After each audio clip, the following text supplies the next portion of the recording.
Syphilis in babies, old disease makes a comeback. Syphilis, an old scourge that was nearly wiped out in the United States, is now back, and at alarming rates among newborns in all regions of the country. It's very difficult to see these babies born with significant problems from a disease that was discovered almost 500 years ago, said Nael Mhaissen, MD, a pediatric infectious disease specialist at Valley Children's Hospital who treated Chantal and her son.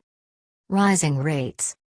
Public health officials blame lack of education, poverty, and drug use linked to prostitution for fueling the epidemic.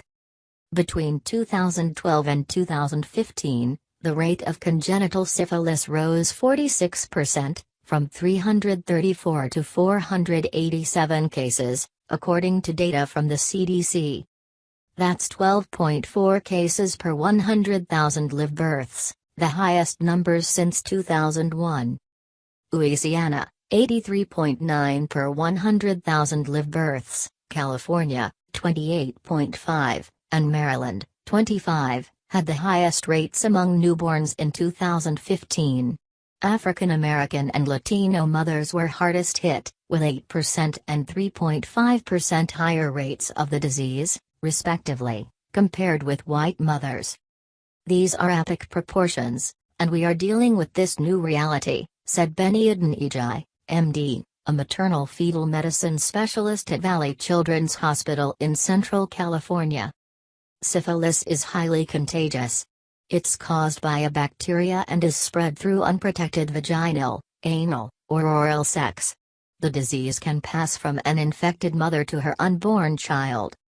This spike in cases comes even though syphilis is easily treatable with penicillin, a drug that has been around since the 1940s. A single injectable dose of penicillin, given to the mother immediately after diagnosis and within 30 days of delivery, can in most cases lower the chance of transmission to both mother and child. If a baby is born with the disease, doctors can treat it with a 10-day course of antibiotics or one injected dose. CDC studies reveal that among all 458 mothers of babies with the disease in 2014, 100 had received no prenatal care and 44 had received no information about the disease. When we miss these opportunities to screen and treat pregnant women for STDs, the results, such as babies being born with syphilis, can be devastating, said Sarah Kidd, MD, an epidemiologist in CDC's Division of STD Prevention. The CDC recommends all pregnant women get tested for syphilis, as well as HIV and hepatitis B, during the first prenatal visit. Those who live in areas of high risk, California's Central Valley, for example, should be tested again about 28 weeks in the third trimester. Once treated, women can still be reinfected and need to make sure they continue with testing. The first sign of syphilis is a painless sore on the outside of the genitals, anus, or in the rectum. The sore may also appear on the lips and in the mouth. But many cases have no symptoms, especially in women. People without symptoms may not know they have the disease and pass it on to others. An uncertain future. Chantal, who used only her middle name for privacy reasons, didn't get treated until the final weeks before her son was born, which was too late for him.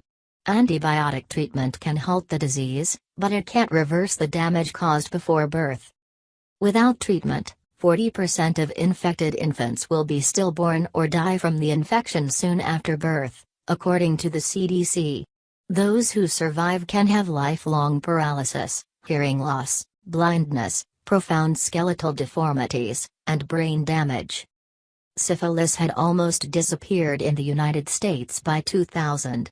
But after the recession of 2008, an estimated 69% of STD prevention programs saw budget cuts, and the number of health clinics dropped by 10%, according to a 2009 survey by the National Coalition of STD Directors. That trend has continued, and sex education programs have also steadily declined nationwide, says Jeffrey D. Klausner, MD, a professor of medicine and public health at UCLA's David Geffen School of Medicine.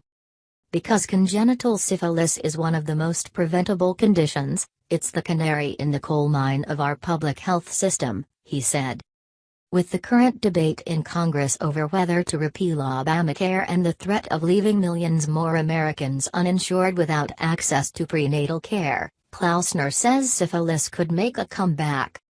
After infection rates tripled in the New Orleans area, Louisiana authorities issued a health alert in 2016 to all doctors and health workers to increase awareness about the crisis.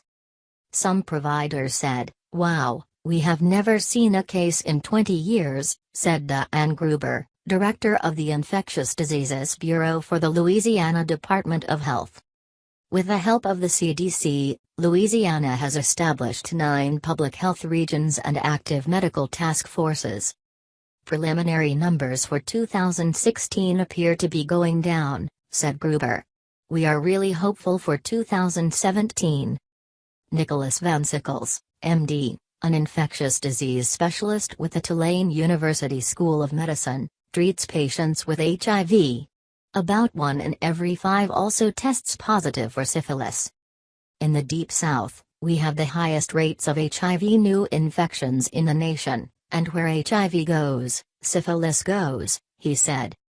When we see these really high rates, our approach should be, we're testing everyone now, even grandmothers in nursing homes, street workers, everyone, said Van Sickles. I even asked my mom to be tested. Maternal substance abuse also adds to the problem, says Brian Barkemy-Iyer, MD, a professor of pediatrics specializing in neonatology at the Louisiana State University School of Medicine.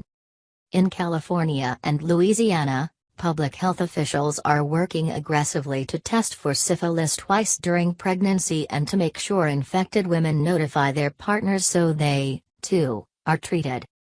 But often, women like Chantal have multiple partners. Or, if they are sex workers, they don't even know their sexual partner's identity.